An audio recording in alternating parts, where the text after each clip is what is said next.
Hey everybody, Sully Man here. Sorry for the short break. I was cooking something up real good for you guys, and I'm calling it Design Breakdowns. And what I'm going to do is I'm going to take your submissions, and if it's cool enough, and there's, I think, something we can kind of take from it as far as teaching you guys, I'll go ahead and break it down. Today I'm going to start with this OG Abel design. Awesome tattoo artist. He's got his own line of apparel. I'm not affiliated with him. This is just for educational purposes. So I'm going to take this design, break it down to kind of show you some of the techniques that I think he went through. You never know, he might even find something new about it, but I'm going to go ahead and break this one down today. I'm going to break it into mini-series because the retention time is about 5 minutes for you guys, so I'm going to try to keep these as short as I can. Today we're going to start with the text on this, and essentially this design is broken into kind of 3 sections, which will all be separate videos.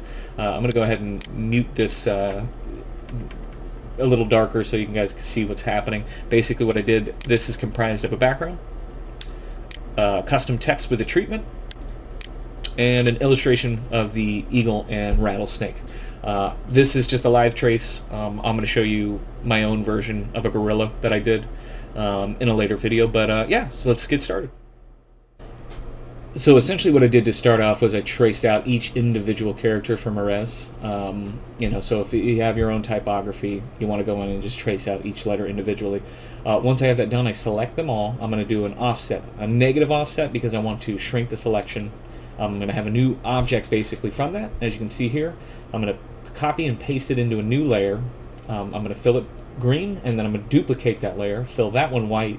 I am now going to shift it by just moving it off to the bottom right corner a little bit.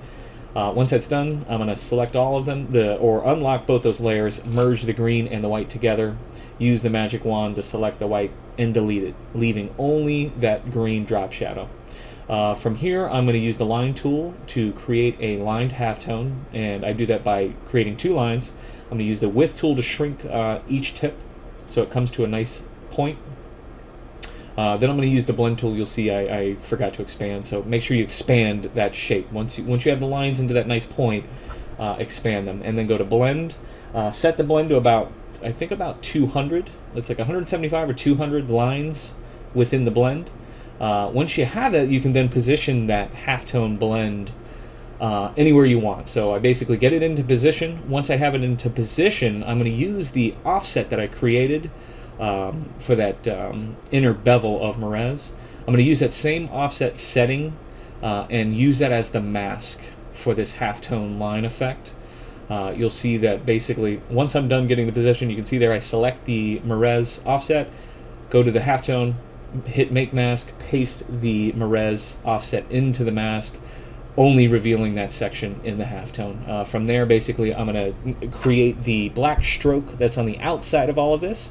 You'll see it's gray for now. I make sure that the stroke is to the outside. I make sure it's rounded instead of sharp-edged, and then I fill it black. From there, what I'm going to do is I'm going to create the drop shadow. So basically, I'm going to duplicate what I just created twice so that I have the top in position, and then the bottom, you'll see I offset down to the bottom right corner. I'm going to select them both, turn them both gray. I'm then going to blend them and make sure that it's specified steps, but I'm going to do about 100 on this one, or maybe 50. So basically, once I create that blend, you'll see right here, it'll be a smooth 3D effect. So I think, yeah, about 75. So now I have that nice smooth 3D effect. What I'm going to do from here is the original black stroke. I'm going to duplicate again, offset it to offset and shrink a little bit so I can have that nice red. As you can see in the original artwork, it's a little red drop shadow.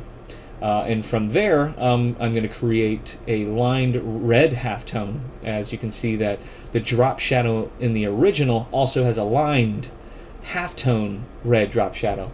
That red is actually a little darker than the first red drop shadow. So from there, basically, I create the halftone effect, and then what I'm going to do is I'm going to go back to that original gray 3D drop shadow effect that I created. See, that's right there. I'm going to select that, turn it white, and use it as a mask on that halftone.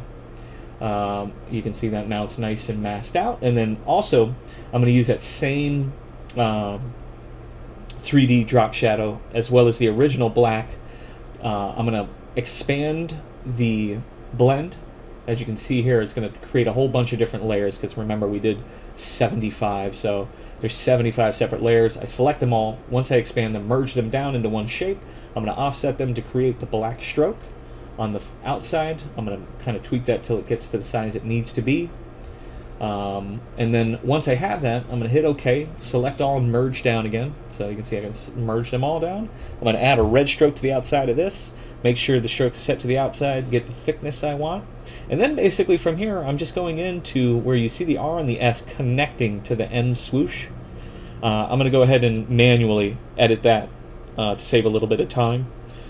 There's some ways around it, but this is actually the quickest route to go about doing that. So you can see I fill in with the white and the black to kind of separate it from the M's swoosh tail, if you will, and just kind of tweak that. So that's pretty much the remainder of the video. I just kind of go in and tweak the rest of this stuff to get the swoosh separated from the R and the S. So now these are the breakdowns. The next video is going to be the background. So if you guys like these, go ahead and start submitting to the email pixelmoshpit@gmail.com, and any of the ones that I think have some viable education to be had, I will definitely take into account, and you'll probably see them in a future video. I hope you guys took something from this. I want to thank you guys for watching.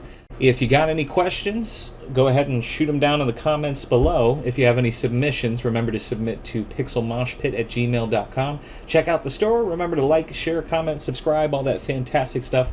It definitely helps support the channel and my efforts. So thank you guys for watching, and I'll see you in the next video. Sometimes you'll want to be urged to, like on this style, just use a